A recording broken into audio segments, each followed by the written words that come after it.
바람의 꽃 작품으로 유명한 프랑스의 낭만주의 작가 빅토르 위고는 이런 유명한 말을 했어요. 빅토르 위고가 한 말이 뭐냐면, 내가 영혼을 갈망하는 것은 내가 영원한 생명을 가진 증거다. 그런 말을 했습니다. 내가 영혼을 갈망하는 것은 내가 영원한 생명을 가진 증거이기 때문이다. 약간 우울한 이야기일 수 있지만 우리는 아침에 일어날 때마다 새로운 날을 맞이하는 동시에 사실은 죽음에 조금씩 가까워지고 있습니다. 날마다 우리는 죽어가고 있는 거지요. 보이지는 않지만 여기저기 움직일 때마다 죽음을 향해 한 걸음씩 걸어가고 있습니다. 1초 1초 흐를 때마다 우리의 기력은 조금씩 빠져나가고 있고, 사실 매일매일 우리의 기력은 소모되어 가고 있다고 말할 수 있습니다. 언젠가 닥쳐올 죽음을 향해 매일매일 다가가고 있고, 죽음도 우리를 향해 다가오고 있습니다. 바울이 고린도 후서를 쓸 때 언제 썼느냐 하면 AD 55년경에서 56년경에 쓸서 기록한 성경입니다. 근데 바울이 담메색 가는 길에 예수님을 만나 변화된 때가 AD 33년에서 34년경입니다. 그러니까 그때부터 20년이 흐른 때 AD 55년에서 56년경에 이 고린도 후서가 기록이 됐습니다. 바울이 예수님을 만날 때는 담메색으로 갈 때는 젊은이였지만 이제 20년의 세월이 흘렀기 때문에 더 이상의 젊은이가 아니고 50대 정도의 나이가 됐습니다. 당시 평균 수명이 50대 초반이었기 때문에 평균 수명에 가까운 나이가 된 것입니다.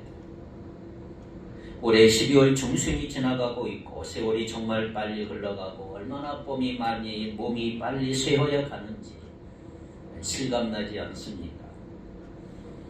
우리들 중 많은 수가 그동안 살아온 날보다 앞으로 살 날수가 더 적을지도 모르고, 저도 마찬가지죠. 우리는 언제나 호흡이 멈추는 그 순간, 공사 중인 우리 인생이 그날은 우리의 공사가 마침내 마치고 집이 완성되는 그날이 될 것입니다.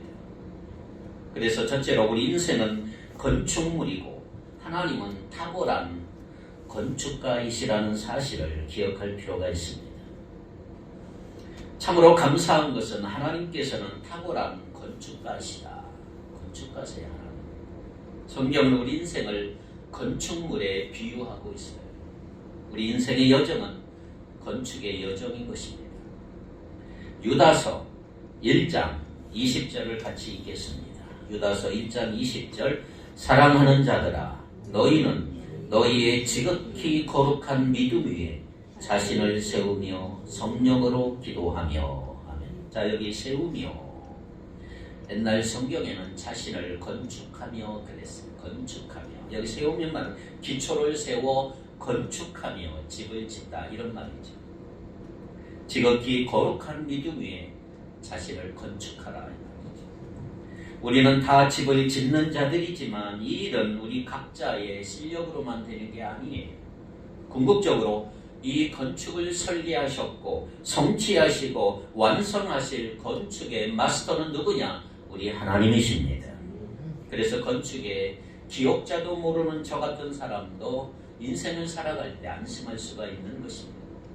그리고 지극히 거룩한 믿음 위에 집을 지으려고 뭐 하라고요? 성령으로 기도하며. 최선을 다하시기 바래. 성령 안에서 기도하라. 성령의 도우심으로 기도하며 살아가라, 이 말이에요. 믿음을 토대로 기초해서 하나님의 사랑 안에서 자신을 세워야 한다는 것을 바울은 강조하고 있습니다. 성삼위일체 하나님을 믿는 믿음 위에 여러분의 인격을 세워가기를 바랍니다. 유다서의 말씀에서 또한 아주 중요한 요점이 하나 있는데, 그게 뭐냐 하면 우리 인생의 건축물의 기초는 뭐냐? 믿음이다. 건축물의 기초는 믿음인 것입니다. 지극히 거룩한 믿음 위에 건축이에요.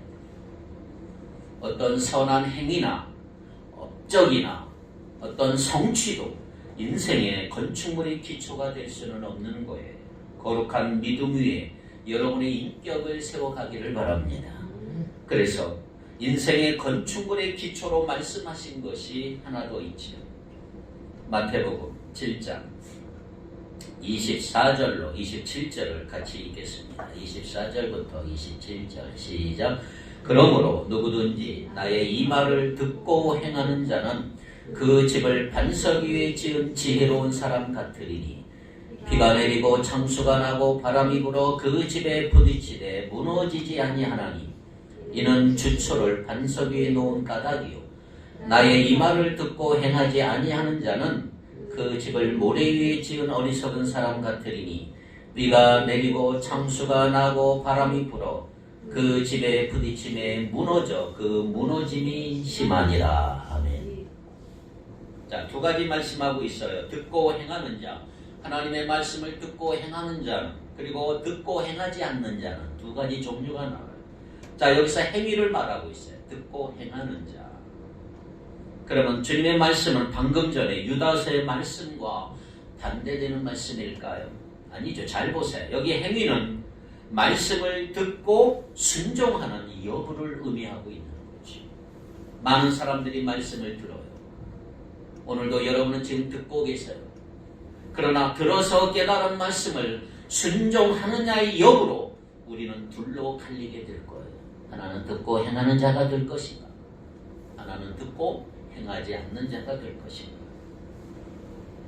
평생 예배당에서 바르고 좋은 말씀 들었다고 하는 그 사실이 우리 인생의 건축물을 반석 위에 든든히 세우는 것을 결코 보장해 주진 않습니다. 들었다고 중요한 게 아니죠.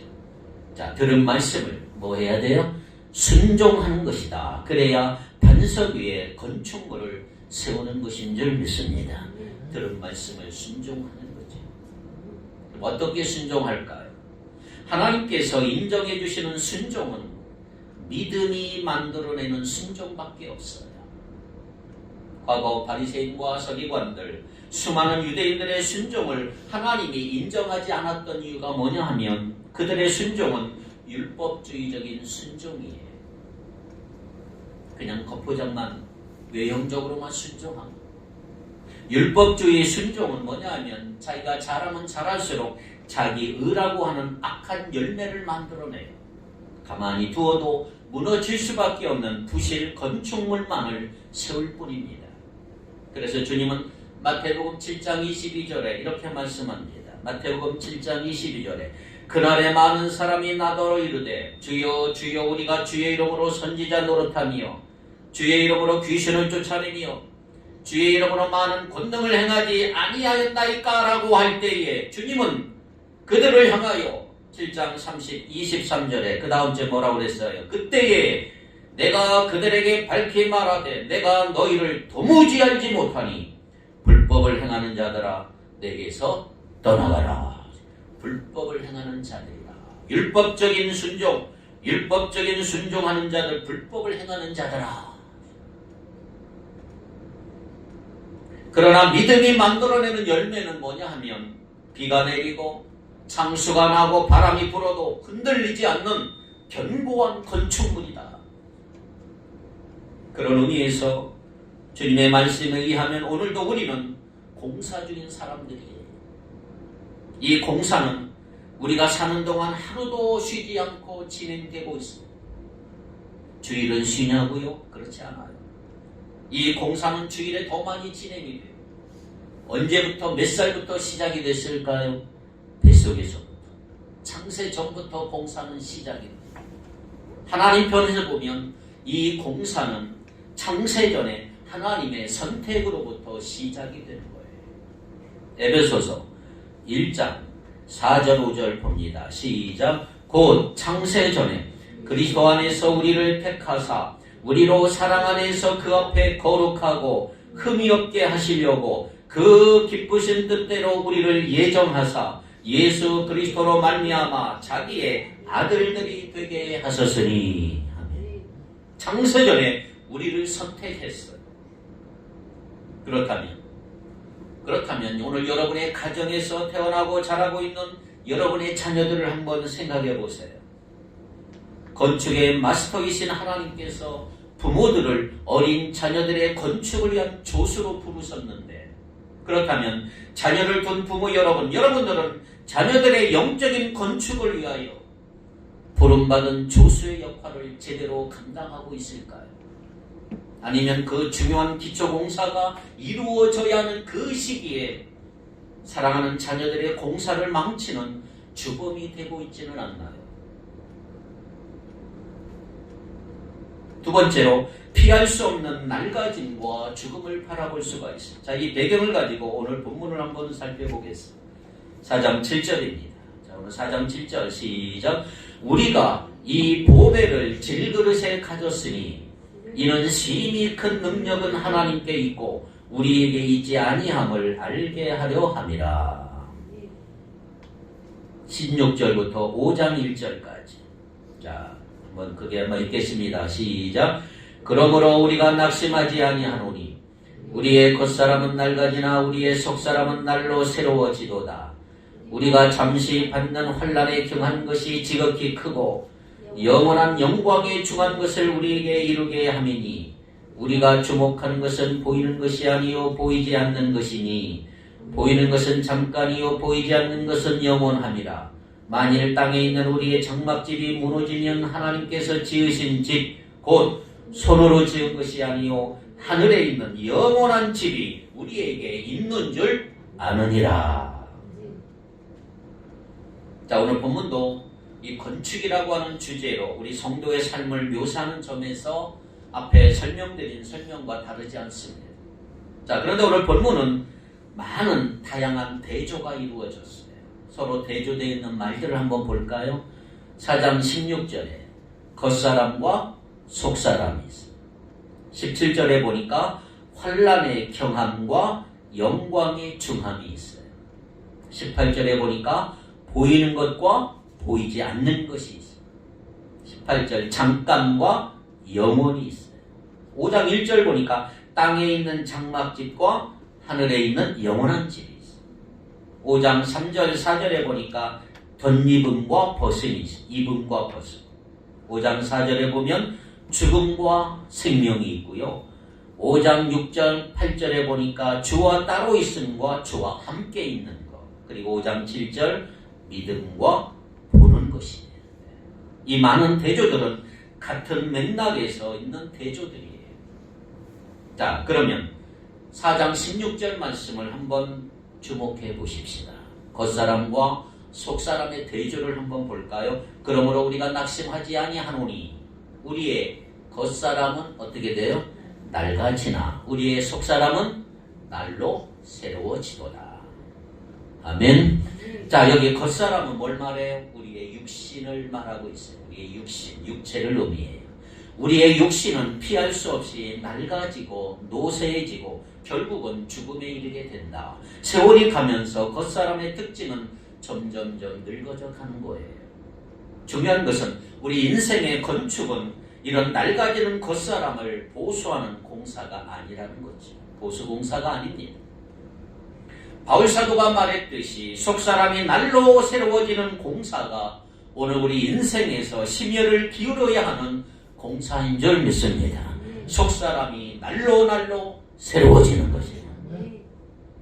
하지만 슬프게도 오늘날 너무나 많은 사람들이 그것도 믿음을 가졌다고 하는 사람들조차 낡아지고 보이는 겉사람을 보수하는 일에 엄청난 재정과 에너지를 소비하고 있습니다. 자신들의 속사람의 새로워짐에 대해서는 거의 무관심하거나 최소한의 비용만을 사용하려고 한다는 이 말이에요.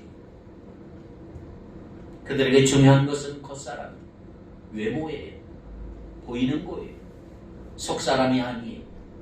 하지만 그 겉사람은 아무리 여러분이 많은 비용을 들여 보수공사를 할지라도 결국은 무너질 건축물이라는 사실을 우리가 기억할 필요가 있습니다.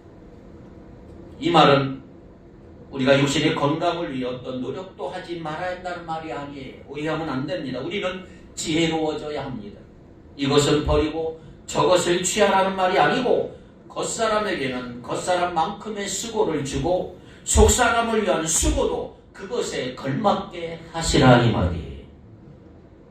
5장 1절에 이렇게 말했어요. 바울은 5장 1절 땅에 있는 장막집과 하늘에 있는 영원한 집으로 겉사람과 속사람을 설명하여 5장 1절을 같이 읽겠습니다. 시작. 만일 하늘에 있는 우리의 장막집이 무너지면 하나님께서 지으신지 보고 손으로 지은 것이 아니요 하늘에 있는 영원한 집이 우리에게 있는 줄 아느냐. 아멘. 네. 땅에 있는 우리의 장막집은 언젠가는 무너질 거예요. 낡아짐과 그 결과인 죽음은 결코 피할 수 없는 사실이기 때문에 여기 장막집은 임시 거처인 텐트를 말합니다. 텐트. 우리가 임시 거처가 무너지고 죽음의 시간이 다가오는 그 순간에 건축의 마스터이신 하나님께서 지으신 영원한 집이 저와 여러분에게 주어질 것입니다. 바울은 직업이 텐트 메이커예요. 텐트 만드는 사람이잖아요. 누구보다 텐트의 성질을 잘 알고 있어서 텐트는 영원히 가지 않는다. 장막집은 영원한 영구 거처가 아니에요. 장막집에는 장막집의 가치만큼의 수고를 쏟으면 돼요. 그러나 하늘에 있는 영원한 집을 위해서는 그 영원한 가치만큼의 수고를 쏟을 필요가 있다는 말이죠. 그것이 바로 오늘 본문 앞에 바로 있는 4장 7절에 있는 말씀이 질그릇과 그 질그릇에 담긴 보배로 설명하고 있습니다. 자, 4장 7절 뭐라고 했는지 한번 잘 읽어봅시다. 시작.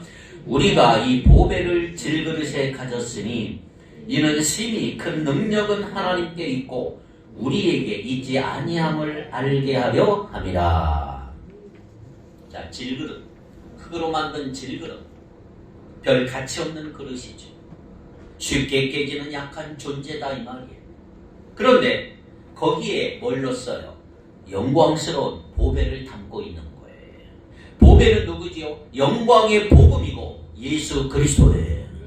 여러분 모두 이 보배를 질그릇 안에 여러분의 마음에 가지고 계길 바라요. 우리 신자의 겉사람은 질그릇과 같아요. 거기에 많은 투자를 한다고 해서 질그릇이 도자기가 되는 게 아니고 질그릇의 가치는 그것이 무엇을 담고 있는가로 이미 결정이 나고 있는 그게 그리스도인이다 이 말이에요. 여러분 무엇을 담고 있느냐?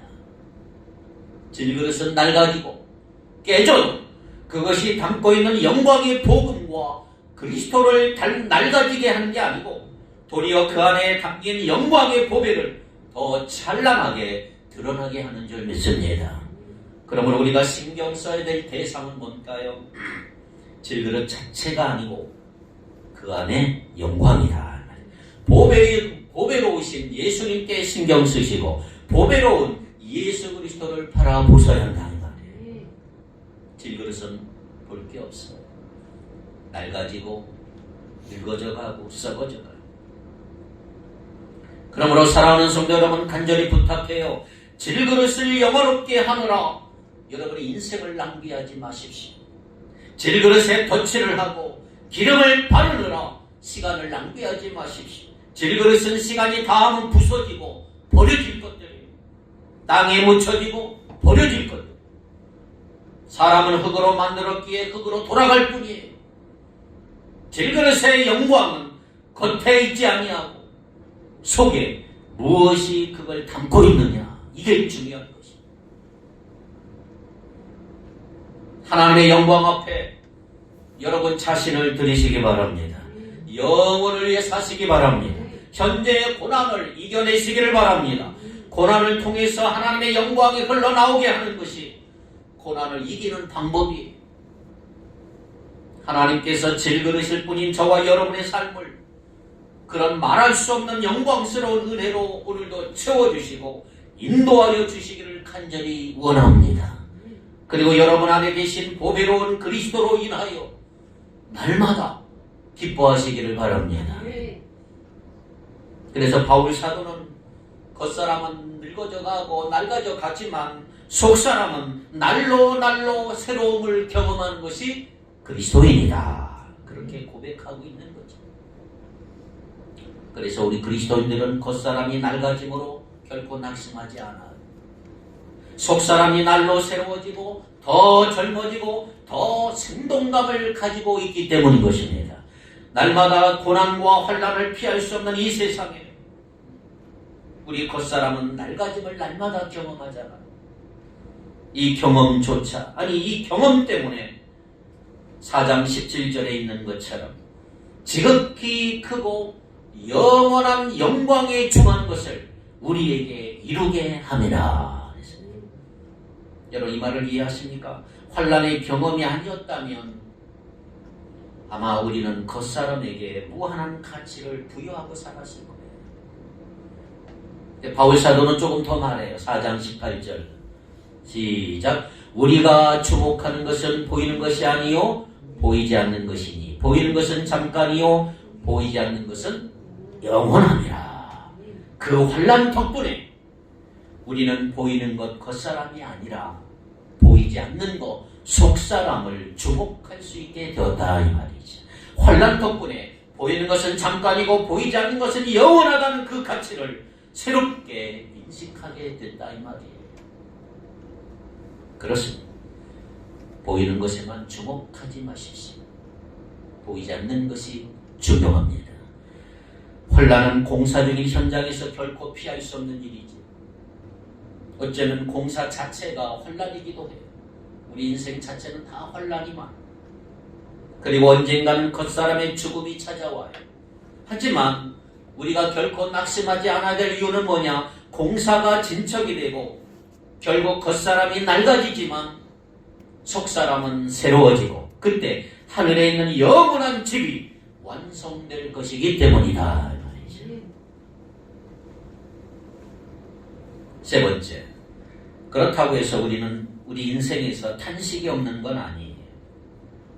고린도후서 5장 2절과 4절에 보면 탄식한다 그랬어요. 무엇 때문에 바울이 탄식했을까요? 고린도후서 5장 2절 4절을 같이 읽겠습니다. 시작. 참으로 우리가 여기 있어 탄식하며 하늘로부터 우리 처소로 덧입기를 간절히 사모하노라. 참으로 이 장막에 있는 우리 짐진 것 같이 탄식하는 것은 벗고자 함이 아니요 오히려 덧입고자 함이니 죽을 것이 생명에 삼킨 바 되게 하려 함이라. 아멘. 자, 여기서 대조되는 건 뭐예요? 덧입음과 벗음이에요. 덧입음과 벗음. 자, 사도 바울의 탄식은 우리 그리스도인들의 특징을 보여주고 있는데 중요한 것은 이 탄식은 고난과 환난과 죽음 때문에 하는 탄식이 아니고 이 탄식은 하나님께서 우리 성도들에게 약속하신 장래의 은혜에 대한 확신과 그에 대한 기대감과 갈망 때문에 일어나는 탄식이다 이 말이에요. 부활의 소망 때문에 가지는 탄식이다 이 말이에요. 자, 우리 성도에게 부활의 날은 어떤 날입니까? 예수님 부활의 날은 새 몸, 곧 영원롭게 된 부활의 몸을 입는 날이에요. 벗음은 뭐죠? 벗음은 죽음을 의미하죠. 덧입음은 부활의 몸을 입는 거예요. 사도 바울은 벗고 싶어서 탄식하는 게 아니고 덧입고 싶어서 지금 탄식하고 있는 거예요. 덧입고 싶어서 영원히 썩지 아니한 몸을 덧입고 싶어서 탄식하고. 자, 한 가지 더 보세요. 바울 사도는 자신의 죽음 이후에 언젠가 죽음의 부활의 날을 맞기를 원한다 이 말이 아니고 자기가 죽기 전에 주님의 재림과 함께 부활의 몸을 현재 몸 위에 덧입기를 바란다. 그렇게 고백하고 있는 것입니다. 저도 기도합니다. 제가 죽기 전에 예수님 오시면 좋겠어요. 바울처럼 내가 지금 죽기 전에 주의 재림과 함께 부활의 몸을 현재 몸 위에 덧입기를 바란다. 그게 바울의 기도였던 거죠. 자, 3절 4절 보세요. 바울이 이렇게 고백합니다. 시작. 이렇게 입음은 우리가 벗은 자들로 발견되지 않으려 함이라. 참으로 이 장막에 있는 우리가 짐진 것 같이 탄식한 것은 벗고자 함이 아니요 오히려 덧입고자 함이니 죽을 것이 생명에 삼킨 바 되게 하려 함이라.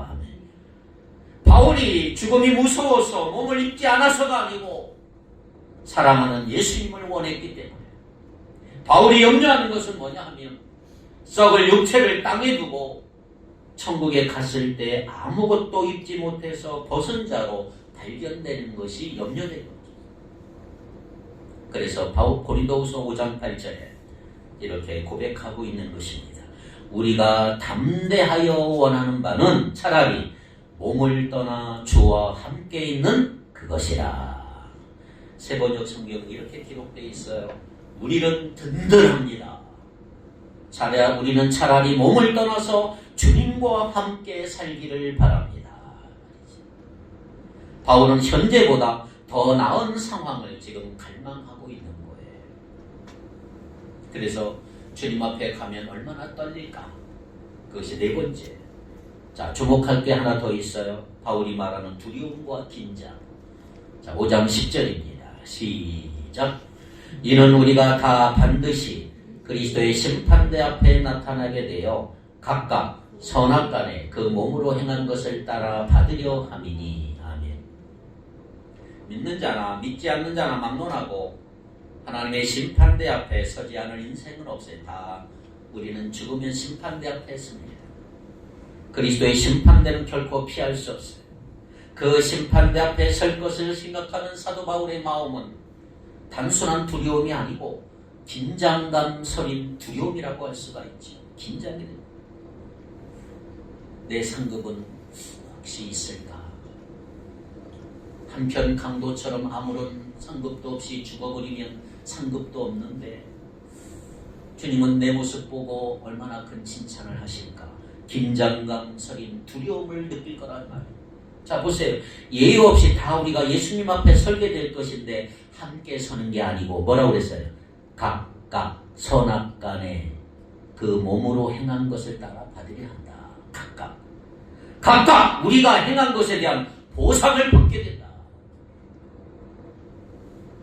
그래서 우리 성도는 구원의 확신과 그날의 심판대 앞에서 정죄받지 않을 것을 알면도 불구하고 휘바람 불며 그 자리에 서지 않는단 말이에요. 그날을 생각할 때 긴장도 두려움은 마땅하다. 나에게 무슨 상급을 주실까? 그러나 이 두려움은 선악간을 모든 것을 하시는 하나님이신 그리스도 앞에서는 마땅한 두려움이다. 어찌 두려움이 없겠어? 하나님 앞에 서는데, 예수님 앞에 서는데. 하지만 그리스도의 심판대를 두려워하는 것은 하나님께서 그 심판으로부터 우리를 구원하시려고 일하신다는 반증이라고 할 수가 있는 것이지. 하나님 반드시 일하고 계신 거라. 왜냐하면 불신자들은요, 심판대 전혀 두려워하지 않아. 있는지 없는지. 자, 이런 두려움과 긴장 속에서 바울 사도가 가지는 또 하나의 특권. 고린도후서 5장 5절입니다. 시작. 곧 이것을 우리에게 이루게 하시고 보증으로 성령을 우리에게 주신 이는 하나님이시니라.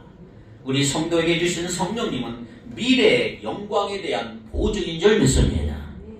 마치 선불로 계약금을 지불하는 것처럼 하나님께서 모든 완성될 미래를 약속대로 이루시겠다는 것을 보증하시려고 우리에게 주신 성령님.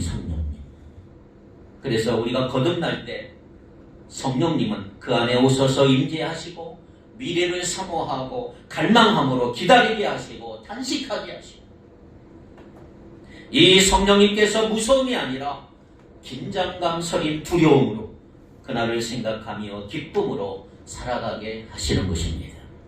그러므로 우리가 그리스도의 심판날에 우리가 바랄 것은 뭐냐? 건축의 마스터이신 삼위 하나님의 역작인 우리 인생이 놀라운 건축물로 완성되는 것입니다. 그날에 우리는 심판대이신 하나님께서 이루어 놓으신 역작을 우리 자신을 보고 놀랄 거예요. 야, 내가 들어갈 그 집 너무 멋있다. 분명히 그것은 우리의 지혜와 우리의 수고로 우리가 지은 집이 아닌데 우리가 그 집으로 지으신 것을 보고 하나님께 감격하며 영광을 돌리게 될 것입니다. 사랑하는 성도 여러분, 그날을 바라보고 오늘을 사시기를 바랍니다. 성령님께서는 주의 말씀을 통해서 여러분의 시선을 이제는 겉사람에게서 속사람에게로, 눈에 보이는 것에서 보이지 않는 것으로, 땅에 있는 장막집에서 하늘에 있는 영원한 집으로 끊임없이 옮겨가도록 만들 것입니다. 그러므로 성령님을 따라 행하시기를 바랍니다. 갈라디아 5장 16절에 이렇게 말하고 있습니다. 내가 이르노니 너희는 성령을 따라 행하라. 그리하면 육체의 욕심을 이루지 아니하리라. 여기 행하라 이 말은 현재 명령형의 원문에 보면 계속 걸어가라, 전진하라 이 말. 성령을 따라 계속 걸어가라. 성령의 역사를 도와라. 하나님을 기쁘시게 해주는 삶을 살아드려라 이 말이죠. 결론적으로 바울 사도에게 미래의 영광은 너무나 확실했어요. 질그릇 같은 겉사람에 열정을 쏟을 이유가 없었던 거예요. 자, 그래서 고린도후서 5장 6절 8절에 보니까 이런 확신을 가지고 우리에게 선포합니다. 고린도후서 5장 6절 8절 시작. 그러므로 우리가 항상 담대하여 몸으로 있을 때에는 주와 따로 있는 줄 아노니 우리가 담대하여 원하는 바는 차라리 몸을 떠나 주와 함께 있는 그것이라. 그는 담대한 확신을 가지고 미래의 영광에 초점을 맞추어 살았던 거예요. 바울사도 그도 공사적인 사람이었어. 그리고 그는 눈에 보이는 것이 아니라 보이지 않는 것, 아직 실현되지 않았던 것, 하지만 주께서 약속하셨고 성령으로 보증하신 장래의 영광을 믿음으로 주목하면서 살기를 결정했던 사람이 바울이에요. 이것이 유다서에서 말한 바 이것입니다. 지극히 거룩한 믿음 위에 집을 짓는 거예요. 그래서 아까 말했죠. 유다서 1장 20절에 사랑하는 자들아 너희는 너희의 지극히 거룩한 믿음 위에 자신을 세우며 성령으로 기도하며. 여러분 지금 그렇게 하고 있나요? 아니면 여러분은 성공과 재물과 세상적 가치 위에 겉사람만의 집을 짓고 있나요? 바울은 은퇴 이후에 노년을 준비하는 인생이 아니고 하나님이 예비하신 영원한 미래를 준비하는 인생을 살았던 사람이에요. 그 삶은 살든지 죽든지 주를 기쁘시게 하는 자로 살아가는 거예요. 고린도후서 5장 9절 그런즉 우리는 몸으로 있든지 떠나든지 주를 기쁘시게 하는 자가 되기를 힘쓰노라. 주를 기쁘시게 하는 삶에 그는 자신의 삶과 죽음 모든 것을 걸고 있는 거예요. 나는 주를 기쁘시게 하는 자로 살고 싶다는 거지. 그렇습니다. 여러분 아직 우리는 공사 중이에요. 그리고 그 공정이 얼마나 진행이 되었던 간에 우리가 생각만큼 진행이 되고 있지 않다고 느낄 때에도 우리가 바라보아야 할 분은 누구냐? 건축의 마스터이신 하나님이십니다. 이 사실을 결코 놓치지 마십시오. 하나님께서는 하나님의 시간표에 따라서 일하고 계십니다. 공사 중인 공사 현장인 여러분의 내면은 복잡하고 어수선하고 지저분하고 정리가 안 되었을 거예요. 그 안을 들여다보면 볼수록 여러분은 여러분의 공사가 완공될 수나 있을런지 확신을 가지기도 어려울 수가 있어요. 그러나 여러분 확신은 하나님으로부터 오는 거예요.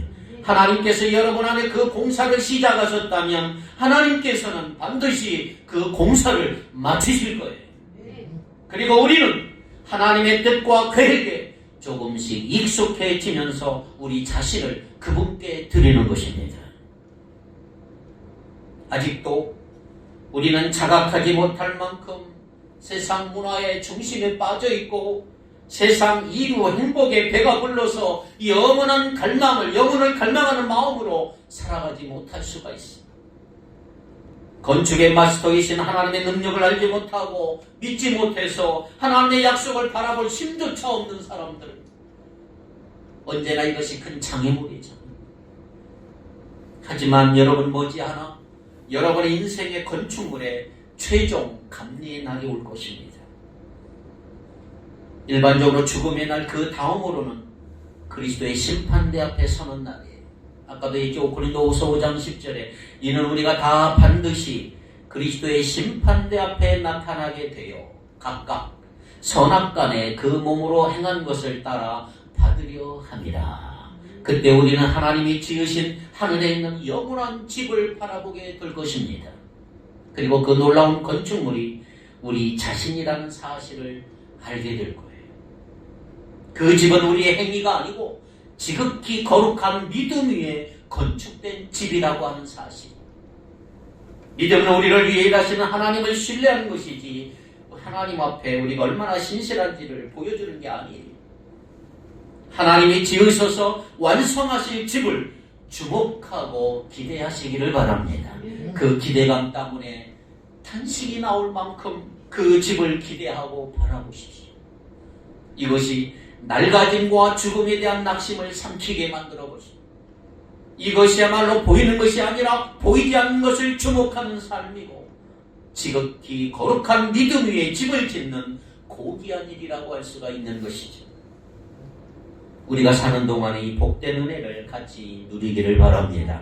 하나님께서 우리의 겉사람의 낡아짐의 끝을 허락하실 때 뛰는 가슴으로 완성된 집을 바라보므로 죽음의 강을 담대히 건너가는 오늘 저와 여러분이 되기를 주님의 이름으로 축원합니다. 기도합니다.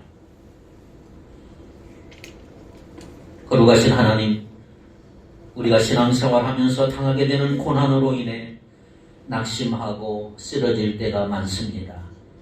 그러나 우리 육체의 장막이 무너질지라도 하늘에 하나님이 지어주신 귀한 집이 있음을 기억하게 하시고 매일매일의 삶을 주님과 함께 담대히 살아가도록 인도하여 주시옵소서. 그리하여 우리가 어디를 가든지 주님을 기쁘시게 하는 삶을 살아나도록 이끌어 주옵시며 살든지 죽든지 주를 기쁘시게 하는 자로 살아가도록 인도하여 주옵소서. 오늘 하루도 주님께서 인도하여 주실 것을 믿사오며 예수님 이름으로 기도하옵나이다. 아멘.